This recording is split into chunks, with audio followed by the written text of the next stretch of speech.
wanted to actually get on and actually ask some questions, and we're advertising this, so you have the opportunity even to get on. We're supposed to be radio, and although it's hard, but we can send you an invitation if you'd like to ask questions to some of the leaders that we put out there. I think that as we put out the schedule on the calendar, and you'd like to ask questions to some of the leaders, then we can send you an email with how to get on to our live broadcasts. I think, Mike, maybe during the course of the remainder of the year and even into the next, maybe we can have a Tuesday show at one of the conferences, right? Whether in San Diego, Boston, Chicago, Seattle, wherever, Nashville, wherever the trade show would be, maybe we can go live on a Tuesday at one of the conferences one of these days. That'd be impactful. I think people saw I was at the New Jersey MBA. I was able to sit down with Rick and Greg, and we did tape, and it's fun in that environment. You're able to get a more humanizing interaction. Not that you can't on here, but when you're there, we were laughing, we were joking around. It was just a little bit different, but it's meaningful, and I think you can grab more people. I see us definitely doing that. So a little birdie from DC came and really dropped some knowledge. Okay. And so I have another nugget from you. Yeah. What I think is the ultimate predictor of the future, right? And so it's a battle to the buyer's side. And with that buyer's side, it's really controlled in the birdies' view as the mortgage. Mm-hmm. So it's a game on for, can you get to the buyer? Can you get them a mortgage? And then you need to be able to not just offer mortgage, but he actually said they need to get into commercial real estate and control the ecosystem, which is right up the alley of where you and I are starting to work. Sure. Like, I think it's very relevant here. And I didn't say this. This is just almost billboarded to me, but relevant for where we're going. So now you can control the inventory, get involved in these, and you can explain it better. I haven't dug that deep on what he means by commercial real estate, but my guess is apartment buildings, right? Can you expand a little bit more? I'm trying to decipher what you're saying. I think I get it. But when you say inventory, do you mean housing inventory? I would assume that's what security, or do you mean securities and buying and selling of inventory of mortgage notes, or what is it? What does inventory mean to you? My guess is I have the wrong answer. So first initial reaction would be, because I have to go find out. I didn't get to talk in depth. Sure.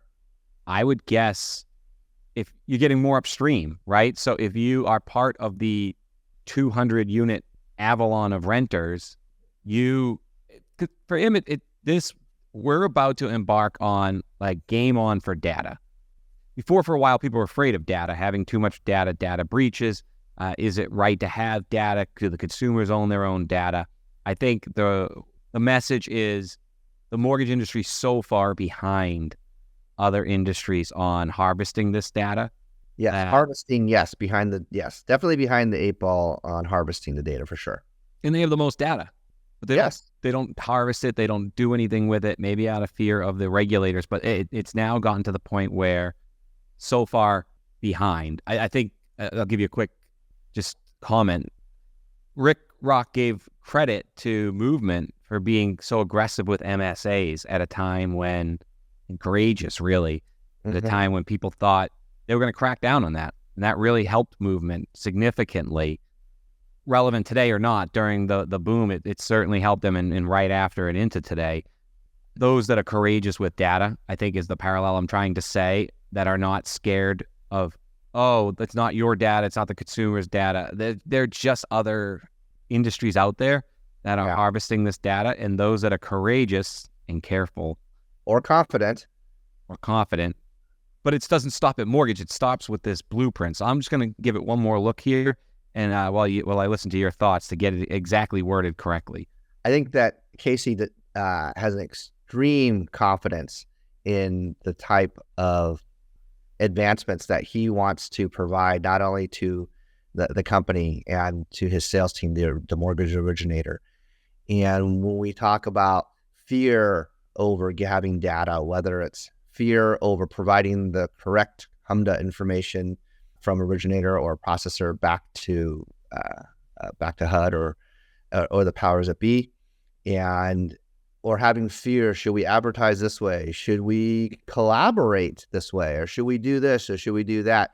And I think there's too much fear-based mechanisms as a result of over-regulation. Instead of just looking at the regulation and saying, look, this is what instead of looking at what we can't do, I think we're not asking ourselves too much, what is it that we can do, and just run with it as far and fast as we can with it in the most profitable way. And I think everybody wants to do that. And we're still trying to Rubik's Cube the thing together. It's a big mess of colors and information. And we still haven't put the puzzle together on how to do this profitably. So if there is a way to just say, okay, we're going to take a step back and unscramble everything. We're going to throw the Rubik's Cube and throw it up against the wall, break it, and we're going to put it together the right way it's supposed to be, and provide us the confidence in order to advertise, in order to market, and then even get better, get more aggressive on product and pricing, or sharper potentially, as a result of speaking to our secondary relationship partners. There's a lot still to be cut up and thrown out there, or sewn out there, I should say. Yeah, there's a lot of opportunity. And so the blueprint, and this would be for like really large companies. So my thought is, if you're not really large and you can follow the blueprint a little bit, better chance of acquisition down the road. Just thinking out loud. But you get to the buy side of the mortgage, right? So you get the buy side, believes the buy side's the mortgage. You can't buy it without the mortgage. In fact, somebody at the New Jersey MBA said it's easier to be a part-time realtor than a part-time loan officer. So, and with HUD rules, you can't even do FHA loans if you're not full-time. So you can't be that's so interesting. Part-time realtors with side hacks, maybe they're Ubering or DoorDash or something, while they're closing their, I think at least here in San Diego County, the average realtor does 4 transactions a year. Like if you're doing 8+ sides, you're a top producer. And I think the point was like 4 years of part-time job, or right, like that's technically. And Greg Scheer made a great point that when he looked at his pipeline, and it was a wake-up call, and he didn't want to be the wet blanket in the room, but 50% of all of his volume comes from real estate agents that do as much as you just said or less. Ooh, that makes a lot of sense. So all of those buyer's agents, it was a funny exchange too, because he made that comment and then Rick got confused and he's like, so you have one agent that gives it just sounded funny and it took a while to explain it, but it's really simple. 50% come from buyer's agents, all of which, it could be 100 of them or 200 or 1,000, but all of them do 1 to 3 deals a year. And so his point was, if this new NAR ruling makes it difficult for them, difficult doesn't mean more work, though it probably will be more work. Could just mean asking. Money makes things weird. You have to actually ask for the money, right? Maybe it's not worth that. For only doing 2 or 3 deals a year, and now you have to ask for checks up front, and especially if that was your family and friends that you just kind of had the license hanging, and now you got to ask your friends and family for 10 grand, and you don't feel comfortable doing that because you were a part-time salesperson to begin with, and you leave, the deals go to the top producers, right? Naturally. I don't understand. Wait. I don't understand. Okay. You, at least in California, right? You have to take classes. You have to take exams to pass those classes. You have to take an exam, and maybe you'll take a course to pass to get the licensing, right? So you've taken courses, you've taken licensing. If you're with a larger, if you're with a Keller or a Remax or some larger broker, you're probably on a reduced, 40 to 60% of the commissions. You're not on 100% scale because you're just starting. So you're getting some kind of training at a reduced level. So if you're getting training, you have a mentor, you go through classes, and the agent still doesn't even have the confidence to ask to get paid so they can get recompense for all the work they put into it, and for their leadership of all that training, to ask for the same type of compensation as a result of the time invested. I don't think there is enough education right now in teaching people how to have the amount of confidence to go and say, I've gone through this.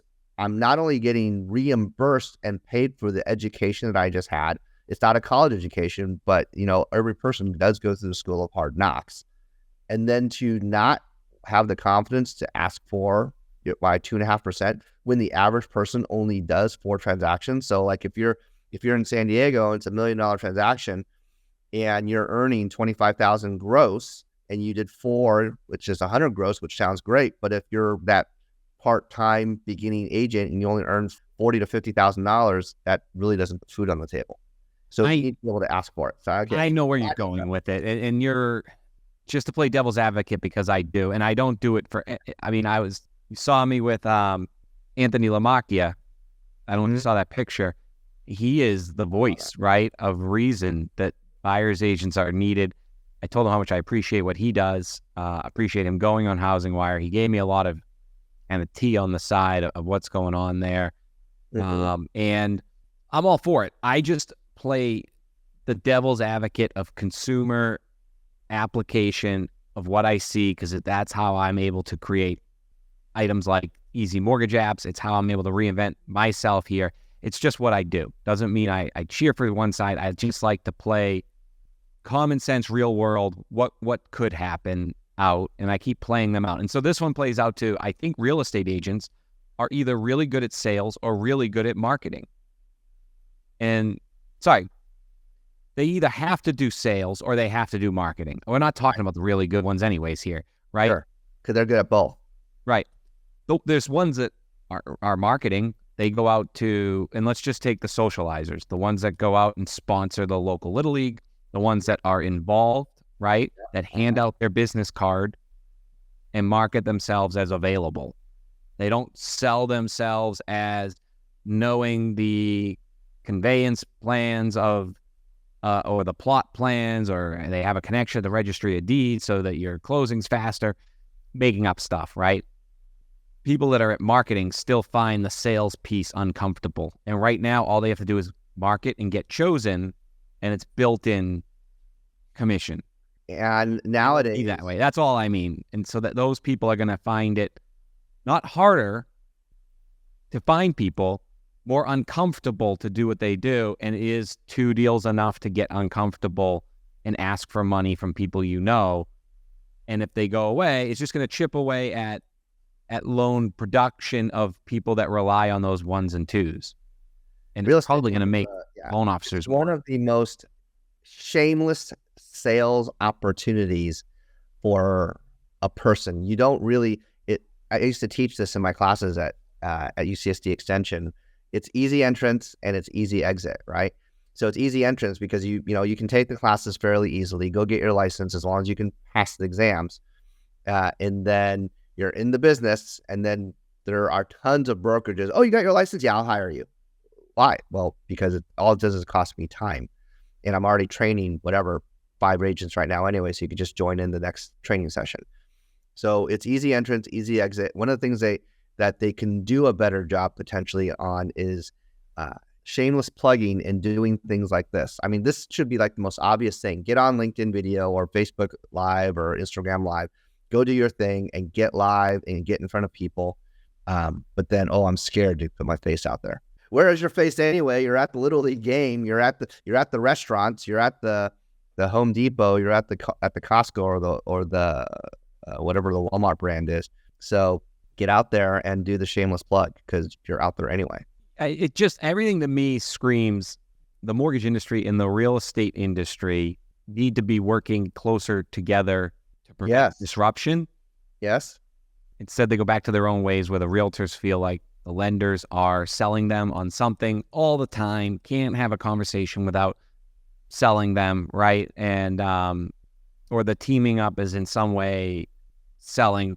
We can't shut that off for a minute. And also, everybody's busy at what they're doing. So, I'm not blaming taking sides. I'm just saying, from an outsider, somebody that was at Beacon Hill on Monday and saw, I saw Anthony Lamacchia, who's on all the time with the head of NAR. I think they're even like working, together, but he's always went up against Ketcher. Is that his name? Ketcher attorney. But he went up on Housing Wire, 4,000 people watched, right? Like, he's actively doing it on screen. And then like me, he's boots on the ground at Beacon Hill talking about transfer taxes, home buyer programs, and speaking to our Congress about, what's going on here probably too. I want to address something. Where's the lender, I guess, that's also able to talk to him at that level versus him feel like they're approaching him like, oh, we should be working together on deals. And I think that is, maybe it's unfair, but it would certainly make it a lot harder to be disrupted than leave the door open. And then somebody like UWM, who just disrupted title on the last, because Matt, I mean, he's awesome at what he does. And Yes. he likes to shake things up, and then he realizes they land well when he's well prepared for it, right? What if he just offers to all brokers built-in salary paid buyer's agents, in every county in the country? That's exactly where I was going toward. I was reading the bio for Owen Lee. Congratulations. Shout out to him. Yeah. Congratulations. Mike and I were talking last night preparing. Yeah. The pathway he has to go on is amazing too. It's like vice chair. Yes. Well, anyway, if you read his bio, not only is he one of the principals for Success Mortgage Partners, he's also a principal for a title company. So, and when you say something like that about how Matt Ishbia is going to be, has this opportunity to just go higher zone, if you are a Remax or a Keller or some other brokerage, you got to be thinking to yourself, either A, we learn how to do mortgages, or B, the mortgage people, the guys with the money, they're going to learn how to go get agents. And which one is an easier path to go be a real estate company to get into mortgages, or to be the mortgage company to get into real estate when you hold all the gold and the money? I would think that that's kind of what I was saying. And I'm not saying the best, but when you look at like the 80% that do 20% of the business, and one side might say, fine, take them, but it certainly will disrupt in the consumer's eyes what is going on, right? And there'll be winners and losers when that will be a shift. It's right now. The question is not if it's going to happen. I really believe the question is, when is it going to happen? Especially with the shakedown with NAR, it's only a matter of when, after everything is said and done. Oh, the money people have to now change the way that things are done so they can get paid. Well, why don't we just go get paid and just bring the money to the seller? So we'll just create our own avenue of agency to represent buyers, since we do have the money. I think it's just a matter of time when that does happen. I think that the real estate community is potentially trying to figure out how to make that happen. But when, it's like, what is the saying? The tail wagging the dog. Yeah. I guess the tail's the head of the dog's still up for grabs, right? Like it's sure. Whereas you should just pat the whole dog. I don't know that. I think we're saying the same thing. And it goes back to, look, my birdie has told me before, NAR, is at the table politically because they've had all this money, right? They're there in DC, and their roots are there. And so when you see these new groups coming up because they feel like NAR spent the money wrong on marketing, $20 million for a horrible Super Bowl commercial, horrible advertisements in Connecticut, wherever. Where were they during this? They were too nice. They just assumed they were going to win down there, and then that's really what happened. And then the attorney surprised everybody. And so they're going to create these new realtor associations. I think what they're missing is, that's great and flashy for real estate agents to feel like it's a better representation of marketing and this, but you would give it all up in a second and overpay for marketing to have the type of political pull in DC right now that NAR has. The people they know, you can't replicate that. No. And if you were going to start all over, you're going to be outside the table of the places that are making these big decisions of where this is going for multiple reasons. Data, right? Data. The decision here by the DOJ just shaking up in general is usually when pieces come in, and don't sleep on, the portal wars of Homes.com, owned by CoStar, right? Zillow, leader, about 100% of people look at it before they buy a home. Right. And then Realtor.com, who just hired a new, CEO to run that. And that person is brilliant.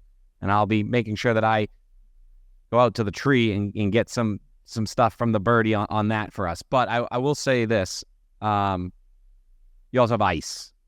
So, mortgages is go there, huh? They all have very powerful political players. They're all at these Okay. tables there, and you don't want to. If you have somebody at the table, you want to make sure you don't lose that piece of the table. And why I say that is going back to this roadmap here. You get on the buy side of things, which is the mortgage we talked about. It wasn't the buyer's agent agreement, right? It's the instrument, the mortgage, the gold, and the data. Mm-hmm. Then you expand your product set into commercial real estate, which allows you to have multiple audiences and networks, and then you have the rights to the data. So make sure that you have the rights to the data. And I think ultimately where he sees it going is mortgage company has or whatever you want to call this company, origination company has the ability to sell that data back to the towns and cities. And that's the end game. And this end game could be 2040, 2045. There's a lot of political cycles that go through, right? Like things don't happen overnight in the DC world. But this is somebody that talks to NAR, ICE, American Bankers Association. There's a lot of money up for grabs, and there's a lot of data up for grabs right now. And I think home ownership is one of the biggest data plays. And if they all don't work together, Amazon's coming in, is what I'm told. And I've told you this on a couple shows. They already are hiring, if you look through the tea leaves out in the UK to build a mortgage system, an Amazon-run mortgage system. They are hiring engineers. You got to connect a lot of dots, but that's there. And 90% of all homeowners in America have Amazon Prime upgrade on their phone. Like they have the app Amazon Prime user. So that's where we can say the puck's going. And I think that's a lot of theses for what you see me say here. And I hold this opinion, but I hold the right to change it as soon as I'm told something else by the birdie. Then I change it. And I think I have 3 of them, but this particular one is just so powerful that some of this stuff has to be where it could go. Not saying where it is going to go, and it's not going to go this way for another 4 or 5 years. I just think of it like similar to the gold rush, right? And when gold was founded, and it wasn't the people that was digging for gold that was making the money. It was people selling picks and shovels. And I think, and then if you think about that now, who right now goes out and digs for gold? Nobody. It's just we have corporations, mining for gold and selling copper, silver, gold, platinum, so on and so forth. And my point in that is that eventually everything went to the large corporation and the scale. Right now, everything's scalable to the small time mom and pop broker still has the opportunity to create something through NAR even, so they can keep the integrity of the name realtor, the integrity of the business, and to maintain the integrity of the real estate professional, the real estate agent professional, I should say, with the realtor designation. There's a lot of things that they still have an opportunity to keep in order to maintain not only the professionalism, but the integrity because of their political clout, because of even though they've spent money out the door for this judgment and so on and so forth, they still have a lot of opportunity. Because if not, just like similar to the gold rush, it's very possible that we could see the money people coming in, those who have the picks and shovels, and taking over the business for the realtors, and they get it taken out from under them. Why? Because they kept fighting and dividing amongst themselves rather than trying to collaborate and work together. And I think it's something, it's so interesting to me as we get to historically watch this unfold in front of our eyes, but we yet still get the opportunity to watch them and see, are they going to collaborate with each other, or are they going to fight with each other? And see in the current changing of the guard of leadership, who has the willingness to say we're all going to collaborate rather than fight with each other. And I think in lending right now, there is a special type of collaboration that is going on, especially as we get to talk to more people through our MikedUp show. The question is, how fast are we willing to ramp that up with the MBA so that we can collectively work faster, harder, smarter, and get a piece of that pie in the real estate game? Because we're fighting. Yeah, that was so well said. That was perfect, Mike. I hope everybody could hear that. And if you're listening, give us a subscribe and a like. Yeah. We are podcast first, so hopefully you're listening to this on Spotify, or you're listening to this on your run on YouTube, or it's now Google. By the way, we are at the bottom of the hour. If you want to shout out. shout out what companies we work with, or yeah. Any shout outs for the company at the bottom of the hour? Because we do this show every Thursday at the 11 a.m. Pacific and 2 p.m. Eastern time. I do want to do the shout out, but I want to finish a point here. Sure, go ahead. Maybe we can insert it on the audio. I'll get to it. I'm almost going to go close to it here.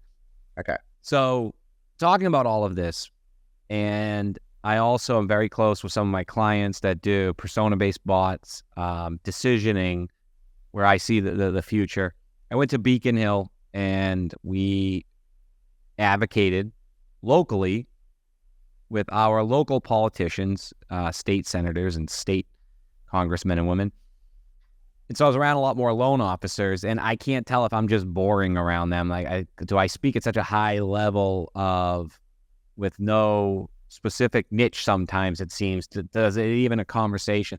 And the question that kept being asked of me, which was very interesting, is, Mike, I'm a loan officer. Will I be replaced? And it came up multiple times, and I believe I have a very good thumb on the pulse compared to most. And I'm sure you have, and everybody has a great opinion on it. So my answer, and so we probably should do shows on this, because it seemed like people just kept asking me. And my answer is, which going back to everything we just said, and it probably applies to real estate agents too, I unequivocally, in my opinion of this, has actually changed as I've seen the tech get better. But knowing the industry now more and more as I talk to more people, I said, no, loan officers, you won't. I think, the first one I see going is probably a loan officer assistant. That's just my opinion. It's maybe. I see a lot of them going. So I do believe in persona-based bots. I guess at smaller companies, it doesn't scale. So it's not going to happen for a long time.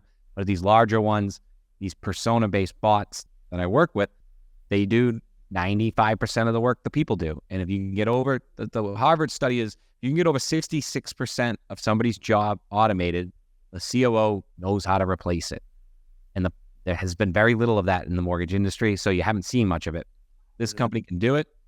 So I'm looking at them getting replaced. The loan officer, almost impossible to replace everything they do. And Rick Rock said it at the show. The reason they get such signing bonuses is the relationships that a loan officer has made over 5, 10, 15, 20 years. You're actually getting them at a discount on the marketing spend it would take to get those relationships, right? Sure. And I think leadership, too, is the other piece I've seen now. So people are having trouble getting into Massachusetts because certain great producers are already taken. They're very loyal to their brand. And actually, a lot of the national and local, but they've done a great job at making sure these people feel welcome, powerful, whatever it may be.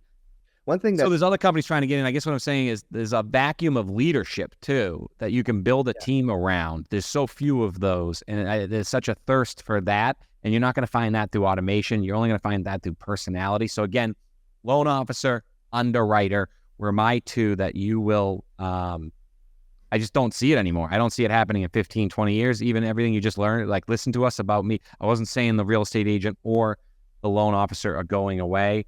I'm just saying that whole 80-20 rule, it's going to shake things up on the 80 side. I agree. I mean, the way I see it right now is that we still see Starbucks shops that are open, and we still see Coffee Bean, and we still see Pete's Coffee. I think they're on the West Coast only. But anyway, my point is that if you want to drink Starbucks coffee or Pete's or Coffee Bean, whatever, and there was a sample at your local big box Costco or Walmart or something, you could go to one of those people that are working at the booth and go get your sample coffee for free, right? And then buy your bag of coffee of Starbucks at the Costco and so on and so forth. But if you want the experience of going, you have your regular routine. I don't want to do it at home. I don't have time to make it, but I will take 5 minutes out of my day to drive to the Starbucks because I ordered it on the app and do that. Instead of spending 10 minutes for doing it at home, you're willing to take 5 minutes out of your time, go to the Starbucks, you ordered it on the app, pick it up, take 5 minutes back to whatever you're doing.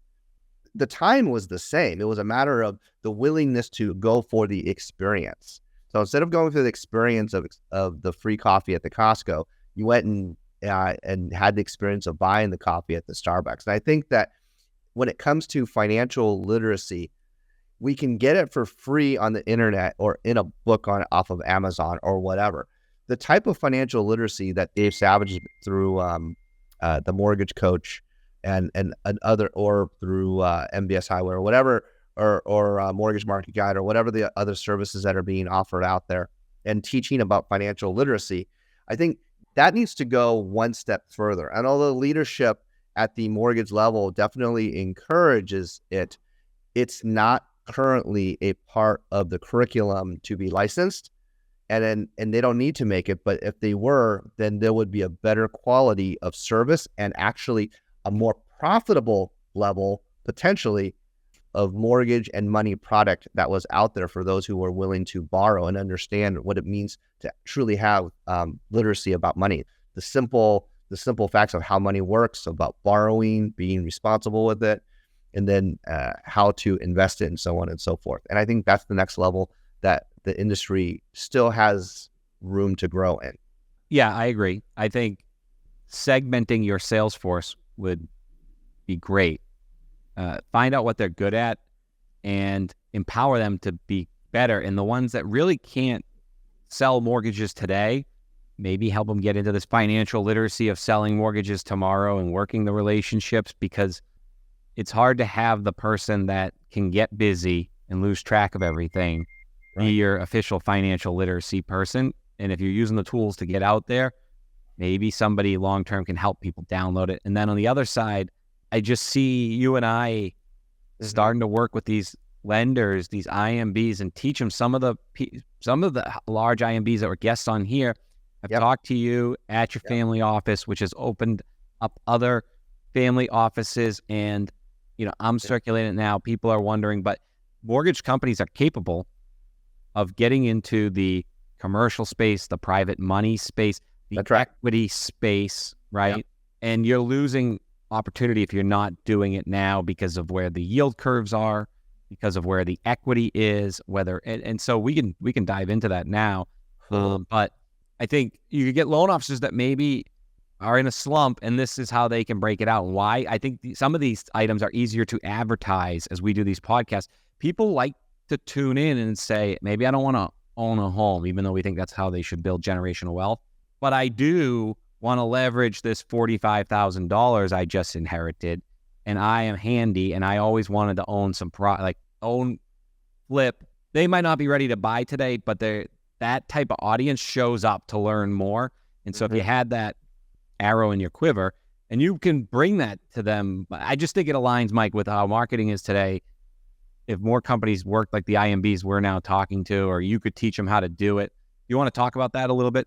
We got some time. Well, I think, it's been super interesting to talk about. A lot of people understand what, the Internal Revenue Code has the 1031 exchange as an opportunity. In a nutshell, what's known as the forward 1031 exchange is when an owner of an investment property will list a property for sale, and then they will name it as a part of a 1031 exchange, in which case they list the property for sale, and then once the property has closed escrow, then that money goes into a 1031 exchange account, in which case they now have 30 days to name at least 3 properties that they would like to close escrow on in the future.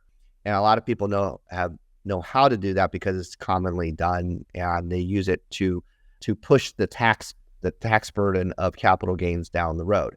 Did you say that's up to 3, meaning it gives you some options at that 90-day window? Yeah, you have 30 days to choose up to 3 properties, and then you have 90 days to close escrow on either 1 or 3, depending. So you basically, for the proceeds, it's use it or lose it, but the lose it is how much taxes you're going to get hit on. Right. And well, it's not, and people assume that it's just about capital gains, right? But it's not. So if you did your taxes right, then you have depreciation, you have write-offs, and so on and so forth. So it's not just your capital gains you're deferring. You also have depreciation recapture. So you think, oh, I have $100,000 gain, I got to pay $20,000, or it's here in California, and I got to pay $24,000 to the federal government in the state of California. Oh yeah, and by the way, you depreciated your property from $123,000 purchase down to 0, so you're going to have to pay all your depreciation recapture on top of your capital gains, and then people don't think about that. So the 1031 exchange as a tool in itself to defer capital gains, because if you die and then and then your heirs get that property, actually the basis starts from zero. So there's no all the capital gains that you had starts over at zero to your heirs. And that's with the forward regular 1031 exchange that people commonly know about. And you can get that information fairly easily on the internet. So if somebody passes away, yeah, and the house is worth $1 million, sure, the basis starts over at $1 million. So you don't have to pay taxes on what you inherited? That's correct. Now you may have an estate tax depending upon how big the estate is, but I'm not a tax advisor, so no, I know. I was just saying. Well, that just need to be disclosed. So I'm not a tax advisor. Contact your tax professional in order to get tax advice. I'm just disclose. Yeah, we're not financial advisors either. So if we slip some sort of for education purposes, yes, entertainment and education. So anyway, so if you die and then like a lot of boomers are passing on that to the Gen Xers and younger, right? Then the younger person who inherits that property, the basis starts over again. So if the person bought their house in 1960 for $75,000 and then now it's worth $1 million 40 years later, but they've lived and owned that house for an extended period of time. Now the person owns it instead of the newer, younger person who's inherited the property, their basis starts at zero, or at that price, that $1 million valuation. So now they have that opportunity. They don't have to. Of course, your tax professional will tell you so. They don't necessarily have to pay that same tax. Now they can sell that property maybe for $100,000 gain if it's investment, and maybe only pay $20,000 in taxes. So there is some opportunity for those who want to pass on. Inherit it though, and you already own a home. Does that become an investment property if you don't do something on it quickly? Well, so in title, right? There's a death certificate when someone passes on, and so whenever you change, whether it's a quit claim or a grant deed or something, you have to fill out preliminary change of ownership form that goes along with the deed, right? And so with that preliminary change of ownership form that you're going to show to the municipality, whatever county or city that you're in, that's going to dictate not only property taxes, but also you'll have some legal documentation to show the Internal Revenue Service in case they come after you for some kind of sale or whatever gain on sale that you might have. So you'll have some documentation for that purpose. You'll have the death certificate, you have the preliminary change of ownership form back to you or your trust or whoever or whatever entity or person inherits the property. And then you have a legal form, or you have a money trail or document trail to show the IRS. And that's all just for the forward 1031 exchange. And so there's a lot of things that are going on for that. That doesn't even go into what we specialize in for the reverse 1031 exchange, which is a completely different animal altogether. But the fact that you have an exclusive ability to offer paper lending on a vehicle that really helps make real estate agents happy, right? Because they can get more transactions out of it. Correct. And because, and so that allows, that's like cheese, right? And so that's what was getting us the meetings of, well, what is this program? And then you're able to, being an underwriter in this field, figure out where lenders could get more yield, what they should be charging, help them in return for opportunities for deal flow. And I think what we're finding is it's two parts. One is your loan officers need to be confident in the referral and comfortable with who they're okay, possibly getting a no, right? I think is that the difficult part? Like there's no specific guidelines all the time. So you could refer it to somebody that does private money or family office money, and sure, and they might decide they don't want it for a risk that they don't have to take it, right? And I think people are afraid, they give up 4 potential deals because they're afraid that one of their people is going to hear a no. But they have to understand that's part of that investor should know that, right? I think when it comes to talking about specific tax rules or tax laws, there's a fear in saying, hey, you know what? I actually don't know what the tax rules or the tax laws with the IRS. Heck, there are tax professionals that are enrolled agents that probably know more than certain CPAs, and there are CPAs that know more than enrolled agents, of course, because they passed the CPA. But I think that if there are enrolled agents and CPAs that don't even, because they don't make it a regular part of their practice, how are loan officers supposed to get all of this? So it's okay to say, I don't know, but I'll find out. And I think that the pride factor of a lot of originators and professionals that I don't know. They're afraid of saying, I don't know, but I'll find out. But maybe in their circle of influence, they don't even have the right circle of influence. So they got to go outside of the circle, not outside of the box, but go outside of that circle, or have the willingness to go outside of that circle so they can get that education. And I think, you and I, we have the accessibility to provide that type of education, or the willingness that even if we don't have the time, we have the willingness to refer them to the right people so they can get that right education, to put more bullets into their gun of opportunities to earn more business. And even if they don't want to include this part of the business as a part of it, they now can become that right advisor to the realtor, financial advisor, or other ancillary partner of referral business, so that they can get the information out to their consumer database. Yeah, it's a comfort level that maybe they're in the trenches, and just having some advice from somebody like you, I've already noticed works wonders. And that's why doubling down in that area, it's a play that almost hedges.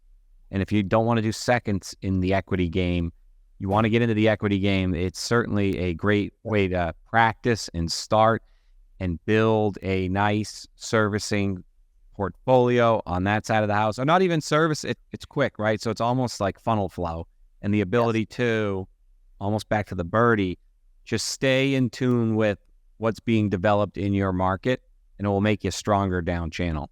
Yeah, we didn't even really get into what we do at our family office as far as potentially helping IMBs on introducing this product to where they can earn yield spread on it. And I think the most important part that when we've had these meetings and opportunities is that there's no EPO.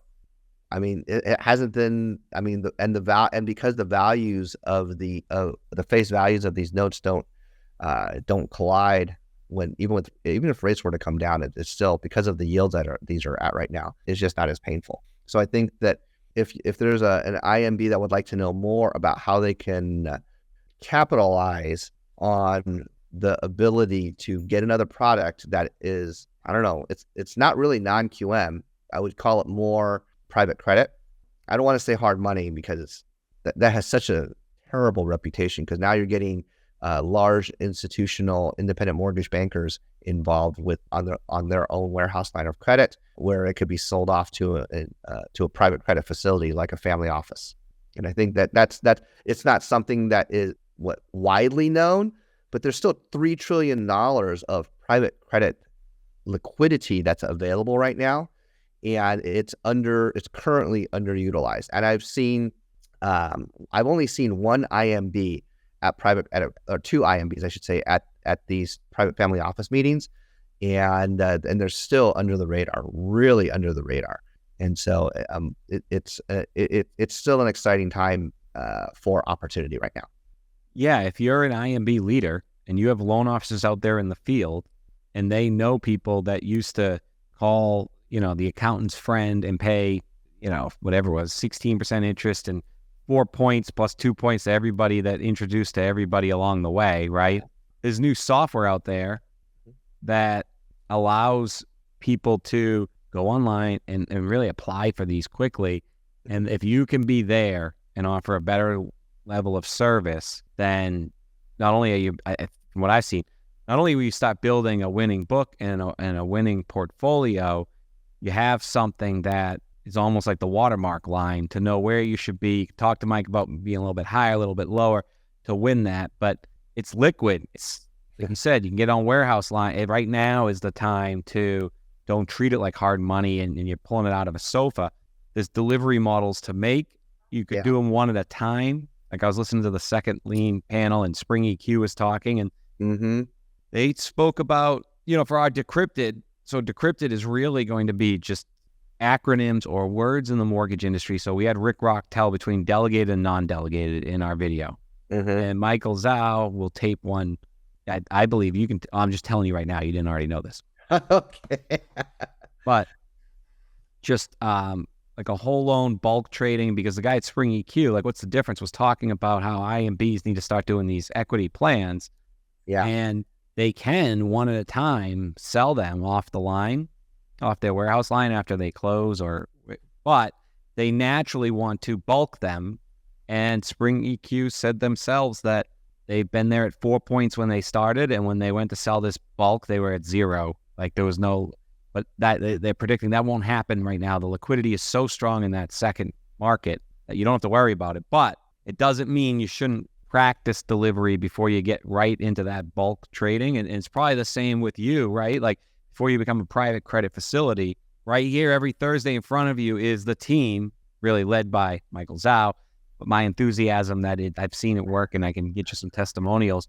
You can get into it, slowly and learn it. There's a birdie telling me that, yeah, right now there's a large European bank. I can't say who they are right now. I could, but I just don't want to spill this. I don't want to spill the tea on them. That's my trade secret. But there's a large European bank right now that wants to fund trillion. I won't say trillions, but billions, meaning that if someone has $100 million of a year in business of this type of potential opportunity, there are Wall Street bankers that are going to start looking into it, because some of the other banks, European banks that have the liquidity, understand this now and have been making these purchases on a smaller scale. My definition of smaller scale in the last year is about $600 million. So if that is already been in transacted existing business in that RTL space, then it's just a matter of time where other independent mortgage bankers can take advantage of what is available, and then eventually it'll become a short-term security. There you go. Buongiorno. At my bank, exactly, we will give you all the access to cash. Merci. Yes. Good job. We can't tell you. I don't even know it. So that was just my Yeah, that's why European joke there. That's right there. I mean, that's a sign that, and it seems to me that the NBA conferences, when people say, "Oh, was New Jersey good? Was this valuable? Was that valuable?" The biggest takeaway from these conferences right now is certain panels are telling you where the liquidity is. Might be for the first time ever, like they're on panels saying it because new products coming out. Mike's saying right here, go where the liquidity is until something changes in those rates, and then you can go back to doing your retail. But you might find that you like this, and you might find that this is the pathway to get more interaction and more data on your consumers. I'll give you one example. My biggest takeaway from that second lien is when you pull out a HELOC from Figure or from Spring EQ, because it's a line of credit, every time they re-pull it, take another 5,000-10,000 out, the loan officer of the originator can be notified. They have those triggers. Oh, that's interesting. So it's a way to stay in touch. So even though you're paying for a trigger system, in my view. So if you're closing a loan and you're only making, it's like a CRM that works for you. So if you close a loan, you're like, I only made $500 on that HELOC. Well, guess what? You also got alerted every time they pulled out. Oh, we're actually fixing up because we're thinking of selling. So we're doing a new kitchen. Oh, I would like to refer you to a seller's agent and also help you with that mortgage, right? Right. I never even heard anybody say that. Like for that reason alone, you're going to get paid a couple $100 to get a CRM that's going to work for you and almost alert you on everything that's important enough to take out some extra money. Sure. Oh, my daughter's getting married. Oh, is she buying a home? Right? Oh, between the daughter getting married example and fixing up the kitchen, you're now up to about $140,000. Would you like to put them both in if the rates drop another quarter and back to a first? So we could talk about that. We'll get somebody on here from one of the second lien providers, because that's where you are, where second lien is. I'm trying to help make those conversations, because I think that's where lenders need to be. More contact is better, especially if you can deliver that contact and that data to a liquid market that's going to help you make product that's going to attract and work for both sides. You can undo that word salad. I think we can prosper. Mike, how do we go through an entire hour and not sell anything? I mean, we kind of did there. You sold it. We're informing. We're not selling. There's a difference. Education is not selling. Well, I guess it kind of is. But yeah, I mean, we got an hour show too. We got to be entertaining for a full hour. And on the podcast, we'll get better at putting some advertisements in there, pre-recorded, pre-sold. Sure. Next week we have Eric and Brad, who are clients of mine. Aster Key. I've been introducing them to any branch mortgage company that wants to really get an exclusive area of the leads that come from this for a little while. There's no guarantee on the amount of time, but he is going to really launch it. He's a marketing expert. He created the mobile app, just like I did a mortgage for real estate agents. He had like all 250,000 on them. All the big players used his mobile app. Keller has ended up being who he sold it to, but he had Keller is KW, right? Who's the other one I always, but EXP, like they all were using his app, and he now has an app where you can apply for a mortgage on your phone so that your data is never, it stays on your phone, and it's encrypted, and it strips out all of the items that would identify you. And so when it finally gets into LOSs like Encompass, it's just going to be how far along there can you go without revealing who you are. So this new safe feel, and he's going to help you PR it in your local newspaper, but it's just a story people want to hear, right? And it's a way to get some action going and in your pipeline or a lot of action, depending on how big this launch ends up being. He's going to tell us all about it next week. So we're going to have him on and his brother who built it, and they could talk about their journey on the last app and why people should get involved. And just, he's a really cool entrepreneur, and will be the kickoff of season 3. And then we have some great guests, and we have a new website, MikedUpShow.com, where you'll be able to see it, because this will be the Mic'd Up Show starting next week. So that's all from this side. If you want to take us home, Mike, thank you for joining me again here, and we'll see how it went on LinkedIn. I couldn't read any of the comments. I didn't know what to do there. I'm not on LinkedIn right now, so I can't read it anyway. My dog is going nuts to my attention right now. But so I'll see you guys next week.